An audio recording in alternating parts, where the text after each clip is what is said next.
साथियों, दिल्ली के अंदर हमेशा से हम लोग जानते हैं, पिछले कुछ वर्षों से दिल्ली की सड़कों पे अगर किसी आदमी का एक्सीडेंट होता था, चाहे वो दिल्ली का रहने वाला है या नहीं है, तो दिल्ली की सरकार ने एक स्कीम बनाई हुई थी कि उसका इलाज सबसे नज़दीकी प्राइवेट अस्पताल में कराया जा सकता है और उसके इलाज का पूरा खर्चा दिल्ली की सरकार देती थी।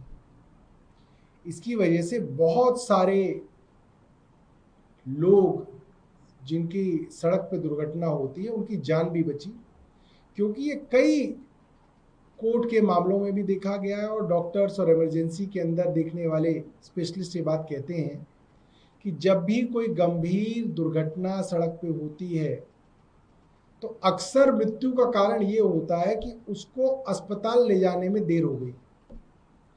अगर वो पहले 1 घंटे के अंदर अस्पताल पहुंच जाए और उसका इलाज शुरू हो जाए तो उसकी जान बचने की उम्मीद बहुत ज्यादा हो जाती है। उसको गोल्डन आवर कहा जाता है। परसों की एक घटना है।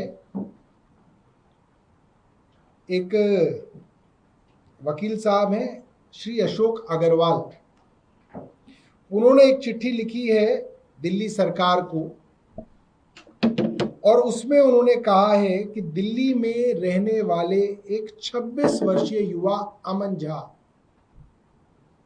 उनका एक्सीडेंट हुआ, दिल्ली में हुआ।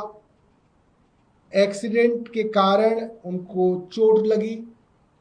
उनका इलाज कराने सबसे पहले वो नज़दीकी private hospital spinal injury centre में ले गए, वहां उनका इलाज नहीं हुआ।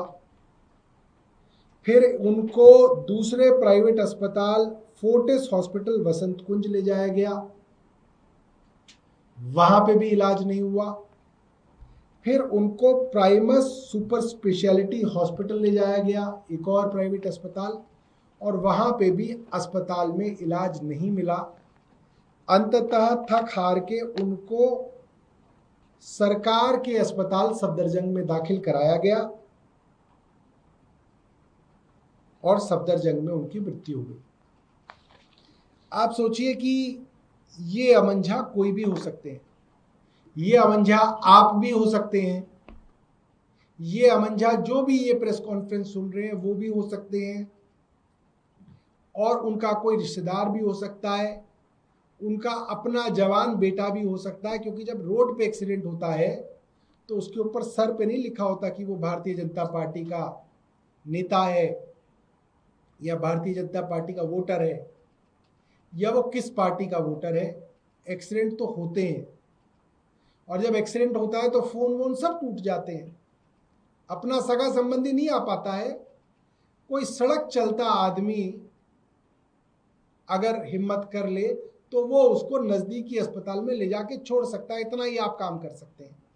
और यही उम्मीद दिल्ली सरकार ने की कि आप बिना ये सोचे कि सरकारी अस्पताल कितनी दूर है, कितना खर्चा लगेगा, आप इसको सबसे निकट के प्राइवेट अस्पताल में बस दाखिल करा दो तो आप दिल्ली का फरिश्ता कहलाओगे। उसका सारा का सारा इलाज का खर्चा दिल्ली सरकार देती थी और हजारों इस तरीके के दुर्घटनाग्रस्त लोगों की मदद हुई और उनकी जान बची। और ये बड़े शर्म की बात है कि दिल्ली सरकार ने ये स्कीम बंद कर दी और इसकी वजह से इन 3 अस्पतालों ने इसको नहीं देखा और ये आदमी 26 साल का अमन झा गुजर गया।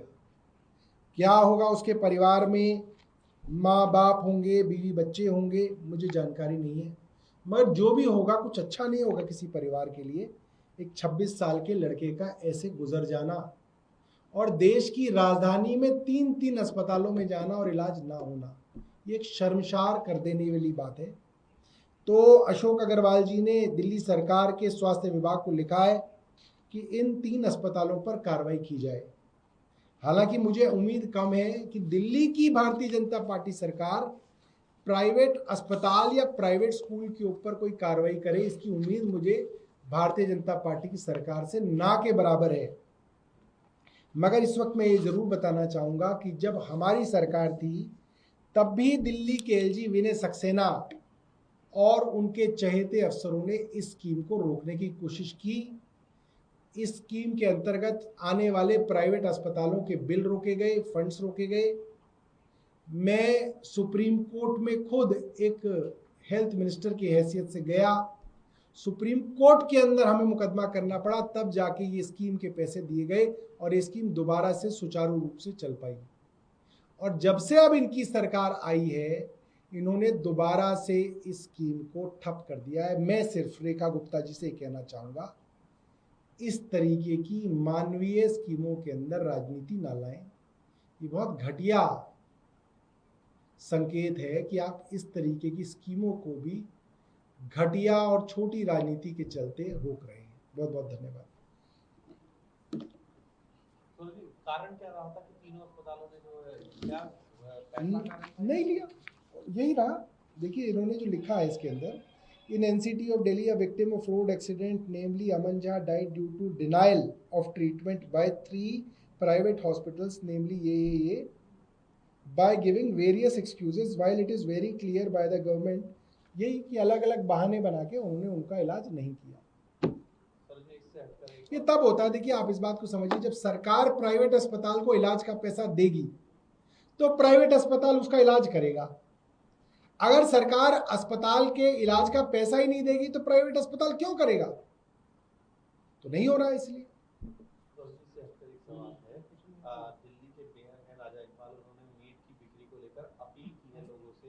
जन्माष्टमी और जैन धर्म के पर्व के दौरान मीट की दुकान बंद रखी जाए।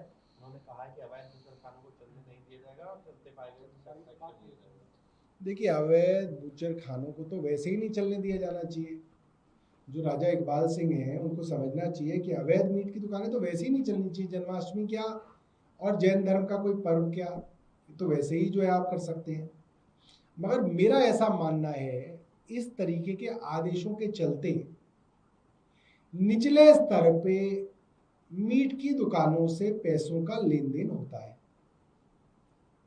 क्योंकि अगर आपको कानून बनाना है तो आप दिल्ली सरकार के अंदर लाके कानून बना दीजिए, आप मीट बंद कर दीजिए दिल्ली के अंदर, हमें इसमें कोई आपत्ति नहीं है, मुझे तो कोई आपत्ति नहीं है। मगर आप जो इस तरीके के अनौपचारिक बयान देते हैं, इससे मेरा यह मानना है कि नीचे के स्तर पे करप्शन को बढ़ावा मिलता है कि भाई छोटे दुकानदार के ऊपर तो आप जो रजबाइश करेंगे। 5 स्टार होटल, मैं राजा इकबाल साहब से पूछना चाहता हूं, क्या 5 स्टार होटल भी जन्माष्टमी के दिन मीट परोसेंगे या नहीं परोसेंगे? अगर 5 स्टार होटल परोसेंगे तो फिर आप दुकानों पे कैसे रोक लगा सकते हैं? या बड़े बड़े रेस्टोरेंट परोसेंगे या नहीं परोसेंगे? तो ये सारी की सारी चीजें सिर्फ खाली बयानवीर बन के जो है आप प्रशासन और सरकारें नहीं चला सकते। इसके लिए आपके पास एक प्रॉपर पॉलिसी होनी चाहिए। ठीक है जी, और कोई आपका प्रश्न है?